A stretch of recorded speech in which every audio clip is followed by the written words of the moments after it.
Welcome to the Tao of Invasions.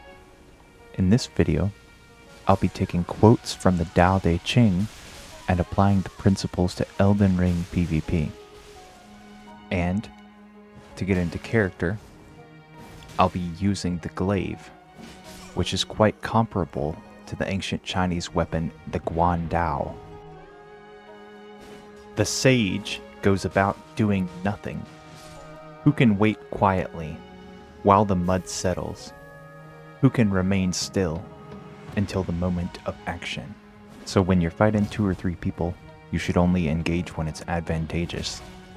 I almost get blended because of being too aggressive early in the level where the mobs aren't strong enough to distract them.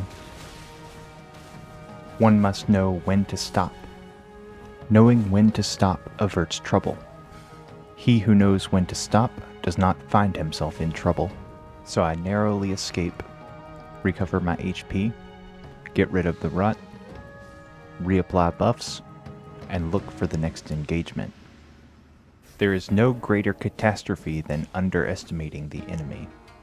By underestimating the enemy, I almost lose what I value.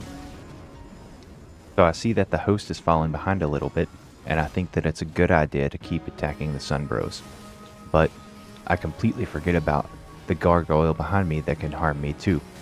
So I nearly lose the invasion here, but I'm able to get a quick heal behind the wall instead of getting chunked by the last glintstone pebble, and jump down and begin to separate the phantoms.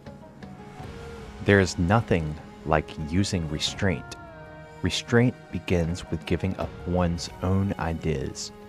People usually fail when they're on the verge of success, so give as much care to the end as to the beginning.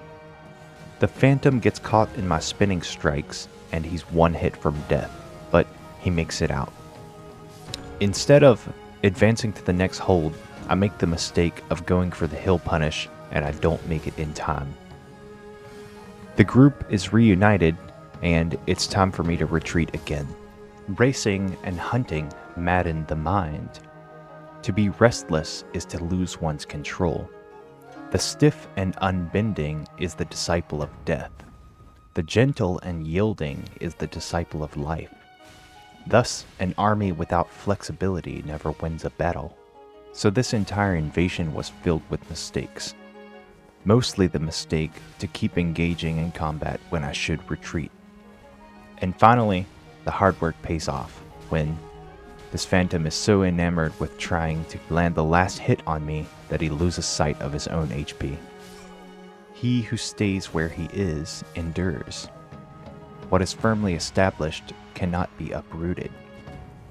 Mostly this invasion has been a lesson in passivity, choosing engagements wisely, and just to keep moving.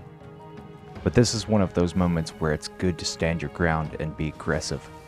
The first phantom is gone, and the host is separated, so I need to kill this guy as quickly as possible before they can join up again and make things hard for me. Deal with it before it happens. Set things in order before there is confusion. So, anytime I have a moment to breathe, I'm rebuffing to make the most of the attack whenever I do engage. And here the host is using a shield, so I swapped the hammer talisman for possible guard breaks. It's that kind of preparedness that wins invasions, even more so than skill. If you try to cut wood like a master carpenter, you will only hurt your hand. So part of winning invasions is knowing your limitations. I'm certainly no expert in movement techs or swaps, or all that experienced or skilled as an invader. So I'm not above using the mobs or environment to sway the odds in my favor. There were so many times during this encounter that they almost had me and made mistakes in their haste.